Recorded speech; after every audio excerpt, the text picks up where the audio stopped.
अस्सलाम वालेकुम। SM news के साथ मैं हूं सैयद मुक़द्दर रज़ा।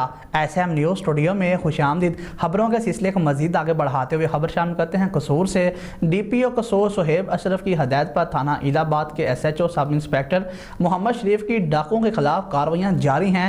4 का मुलजमान को आतशीन असला, नकदी और मोबाइल फ़ोन बरामद करके मुकदमा दर्ज कर लिए गए हैं। इसी हवाले से मज़ीद बात करते हैं अपने नुमाइंदे महर बशारत सद्दीकी से। जी महर बशारत, बताइएगा क्या तफसीलात हैं आपके पास? DPO कसूर सुहेब अशरफ की हदायत पर SHO थाना इलाहाबाद आतिफ नज़ीर और सब इंस्पेक्टर मोहम्मद शरीफ ने मुखबर खास की इत्तला पर डकैती की नीयत से बैठे हुए डाकुओं को गिरफ्तार कर लिया। मुलजमान से आतिशी असला, नकदी और मोबाइल फ़ोन बरामद कर लिए। मुलजमान के खिलाफ थाना इलाहाबाद पुलिस ने मुख्तलिफ दफ़ात के तहत मुकदमा दर्ज करके तफ्तीश शुरू कर दी। ठीक है, बहुत शुक्रिया महर बशारत सद्दीकी तफसीलात से आगाह करने के लिए। अब तक के लिए इतना ही। मज़ीद खबरों के लिए देखते रहिए SM न्यूज़।